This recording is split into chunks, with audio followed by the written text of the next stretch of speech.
अमित शाह संबोधित कर रहे हैं, सीधा आपको वहां लिए चलते हैं।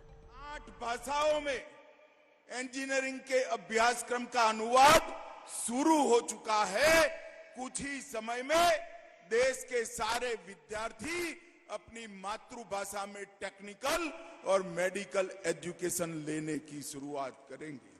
मित्रों, आज मैं यहां पर जो लोग मेडिकल इंजीनियरिंग में मातृभाषा में शिक्षा, हिंदी में शिक्षा के समर्थक है, उनको कहना चाहता हूं कि आज का दिन इसलिए महत्वपूर्ण है कि आज से टेक्निकल एजुकेशन और मेडिकल एजुकेशन में हमारे बच्चों को, हमारे विद्यार्थियों को अपनी भाषा में शिक्षा तो मिलेगी ही, इसके साथ साथ आगे बढ़कर R&D की व्यवस्था भी अपनी ही भाषा में करने की दिशा में भारतीय जनता पार्टी की सरकारें आगे बढ़ेगी।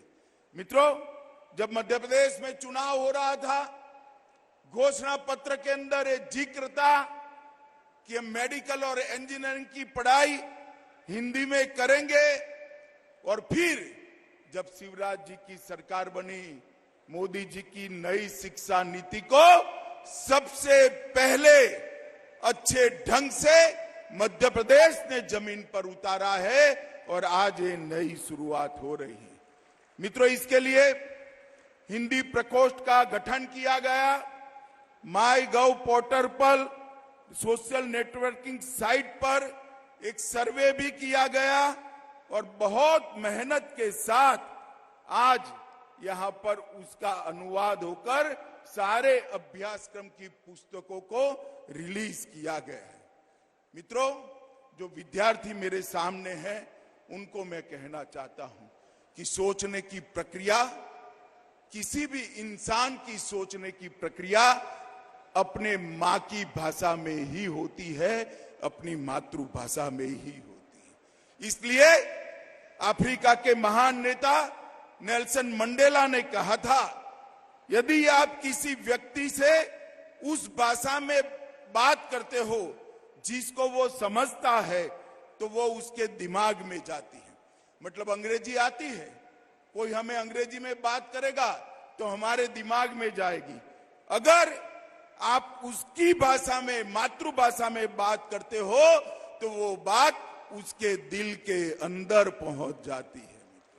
इसीलिए दुनिया भर ने, शिक्षाविदों ने मातृभाषा में शिक्षा पर बड़ा महत्व दिया था, क्योंकि सोचने की प्रक्रिया, संशोधन की प्रक्रिया, अनुसंधान की प्रक्रिया, तर्क की प्रक्रिया, विश्लेषण की प्रक्रिया और निर्णय पर पहुंचने की प्रक्रिया हमारा मन हमारी मातृभाषा में ही करता है।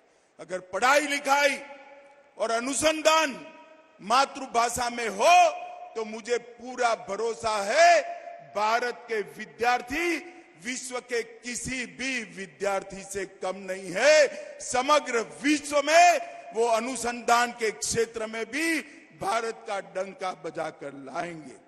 मित्रों, दादा भाई नवरोज जी ने 19वीं सदी में ड्रेन ऑफ वेल्थ की थियरी रखी थी।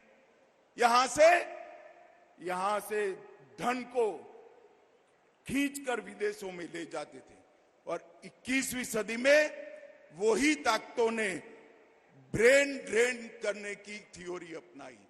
हमारा भारतीय बच्चों को उन्होंने अपनी भाषा में पढ़ाकर ब्रेन ड्रेन थ्योरी को आगे बढ़ा। अब Modi ji brain drain theory को ब्रेन गेन थियरी में बदल रहे हैं। आपका दिमाग इस देश के लिए है, पूरे विश्व के लिए है और इसका उपयोग अपनी मातृभाषा में कर आपकी चिंतन की क्षमता को, आपकी तर्क की क्षमता को, अनुसंधान की क्षमता को हम आगे बढ़ाएंगे।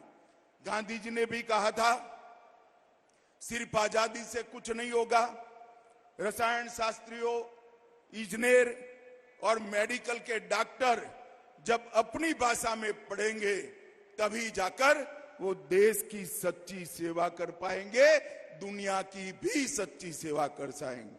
मुझे आज बड़ा आनंद है कि त्रिभाषा के फॉर्मूले को मध्य प्रदेश के शिवराज सिंह ने बहुत मन से स्वीकारा है और आगे बढ़ रहा है।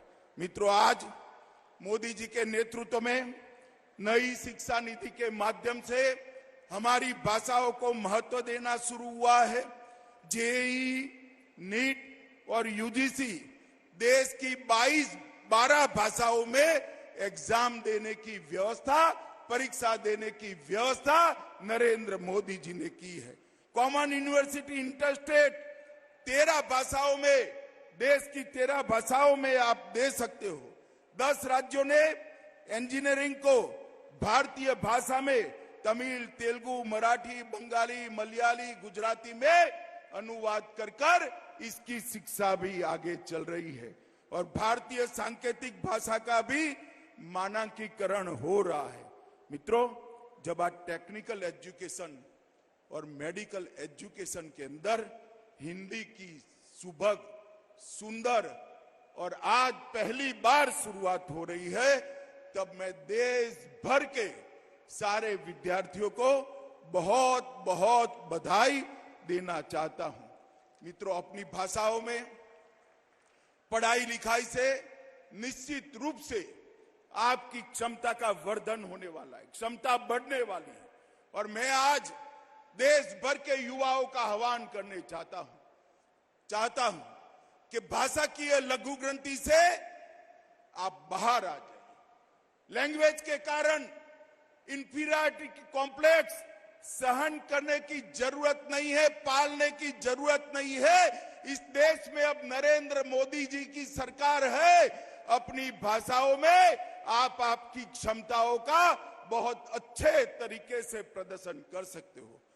भाइयों और बहनों, आज जब लैंग्वेज की इंफीरियरिटी कॉम्प्लेक्स को दूर करने की बात हो रही है, उस वक्त मोदी जी ने विश्व के मंच पर, मोदी जी विश्व के किसी भी मंच पर गए, उन्होंने अपना भाषण अपनी मातृभाषा, अपनी राजभाषा हिंदी में देकर पूरी दुनिया को एक संदेश दिया है। और जब मोदी जी वैश्विक मंच पर हिंदी में बोलते हैं तो देश भर के युवाओं के आत्मविश्वास की बढ़ोतरी होती है। भाइयों और बहनों, भारतीय जनता पार्टी की मोदी सरकार टेक्निकल और मेडिकल एजुकेशन के लिए ढेर सारे परिवर्तन लाई है। 2013-14 में मेडिकल कॉलेजों की संख्या सिर्फ 387 थी और एमबीबीएस की सीटों की संख्या 51,000 थी और आज 21-22 में 387 से बढ़कर 596 कॉलेज आज देश में उपलब्ध है जहां मेडिकल पढ़ाया जाता है और इसके साथ सीटों की संख्या भी 89,000 बढ़ाने का काम किया है। आईआईटी 16 से बढ़कर 23 हुए, आईआईएम 13 से बढ़कर 20 हुए, आईआईआईटी 9 से बढ़कर 25 हुए और टोटल यूनिवर्सिटी 723 थी, उससे बढ़कर 1043 यूनिवर्सिटी आज इस देश में काम कर रही है। मित्रों, आज ये नई शुरुआत हो रही है, इसको मैं स्वागत करता हूं और राजभाषा का विभाग भी गृह विभाग के अंतर्गत आता है। मैं शिवराज जी को बहुत बहुत बधाई, सारंग जी को बहुत बहुत साधुवाद देना चाहता हूं कि आपने ये शुरुआत की है और मोदी जी ने जो नई शिक्षा नीति लेकर आए हैं, हमारी भाषाओं के गौरव को प्रस्तावित करने के लिए तो और आप सुन रहे थे भाषा में ही शिक्षा को देश में पहली बार हिंदी भाषा में डॉक्टरी की पढ़ाई का आगाज हो चुका है।